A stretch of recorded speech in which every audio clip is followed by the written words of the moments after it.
AK. Antony വാർത്താസമ്മേളനം നടത്തി മുഖ്യമന്ത്രിക്ക് മറുപടിയുമായി എത്തിയത് ഗുണമോ ദോഷമോ എന്ന കാര്യത്തിൽ കോൺഗ്രസിൽ ചർച്ചകൾ സജീവം. ശിവഗിരി മുത്തങ്ങ വിഷയങ്ങൾ ഉയർത്തിയുള്ള സർക്കാർ വിമർശനങ്ങൾ പഴകിത്തുരുമ്പിച്ച വാദങ്ങളാണെന്ന് ജനങ്ങളെ ബോധ്യപ്പെടുത്താൻ എ.കെ. ആന്റണിക്കായെന്നാണ് നേതൃത്വത്തിന്റെ വിലയിരുത്തൽ. എന്നാൽ നിയമസഭയിലെ പ്രതിപക്ഷ പ്രതിരോധം പോരാതെ വന്നതുകൊണ്ടാണ് ആന്റണിക്ക് ഇറങ്ങേണ്ടി വന്നതെന്ന് ഒരു വിഭാഗം ചൂണ്ടിക്കാണിക്കുന്നു.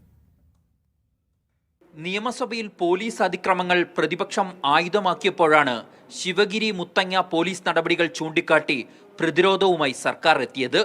ഇതിന്റെ മൊനയൊടിക്കാനാണ് എ.കെ. ആന്റണി നേരിട്ട് രംഗത്ത് വന്നത്. ഇത് നേട്ടമായി എന്നാണ് കോൺഗ്രസിലെ മുതിർന്ന നേതാക്കളുടെ നിലപാട്. തങ്ങളുടെ കഴിവുകേടുകൾ, പിഴവുകൾ അത് മനസ്സിലാക്കാൻ സാധിക്കാത്തവര്, അത് അംഗീകരിക്കാൻ കഴിയാത്തവര് മറ്റുള്ളവരിൽ ചാരി രക്ഷപ്പെടാൻ ശ്രമിക്കുന്നതാണ് ഈ പ്രശ്നം. അതിനുള്ള ചുട്ട മറുപടിയാണ് എ.കെ. ആന്റണി കൊടുത്തത്.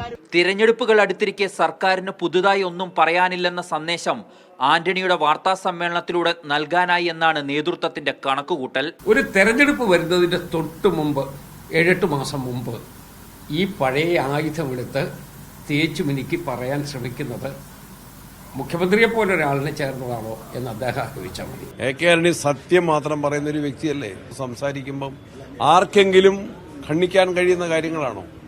അദ്ദേഹത്തെ പോലുള്ള ഒരാളെ കൊണ്ട് പറയിക്കുന്ന സാഹചര്യം ഒരിക്കലും മുഖ്യമന്ത്രി സൃഷ്ടിക്കാൻ പാടില്ലായിരുന്നു. എ.കെ. നായനാർ സർക്കാർ കാലത്തെ ജുഡീഷ്യൽ അന്വേഷണ കമ്മീഷൻ റിപ്പോർട്ട് പോലീസ് നടപടികൾക്ക് ക്ലെയിം ചിറ്റ് നൽകിയതും ആന്റണിയിലൂടെ ഒരിക്കൽ കൂടി ചർച്ചയാക്കാനുമായി. ഇത് തിരഞ്ഞെടുപ്പ് മുന്നിൽ നിൽക്കെ അജണ്ട സെറ്റ് ചെയ്യുന്നതായും മാറി. അപ്പോഴും നിയമസഭയിലെ പ്രതിപക്ഷ പ്രവർത്തനത്തിന് കഴിഞ്ഞ 2 ദിവസങ്ങളിൽ വേണ്ടത്ര ശോഭിക്കാനായില്ലെന്നാണ് ഒരു വിഭാഗത്തിന്റെ നിലപാട്. അല്ല, എ.കെ. ആന്റണിയെ പോലെ നേതാവിനെ വർക്കിംഗ് കമ്മിറ്റി മെമ്പറാണ്, 3 തവണ മുഖ്യമന്ത്രിയായ ആളാണ്. അദ്ദേഹത്തെ പറ്റി പറയുമ്പോൾ തീർച്ചയായിട്ടും നമ്മൾ അത് പ്രതിരോധിക്കേണ്ടത് തന്നെയാണ്. അതിനാലാണ് 85-ാം വയസ്സിൽ സ്വയം പ്രതിരോധിക്കാൻ ആന്റണിക്ക് നേരിട്ട് രംഗത്ത് വരേണ്ടി വന്നതെന്നുമാണ് ഇവരുടെ വാദം. കഴിഞ്ഞ 21 വർഷമായി ആരും മറുപടി നൽകിയില്ലെന്ന പരാമർശവും നേതൃത്വത്തിനുള്ള ആന്റണിയുടെ കുത്തായി മാറി. മീഡിയ 1 തിരുവനന്തപുരം.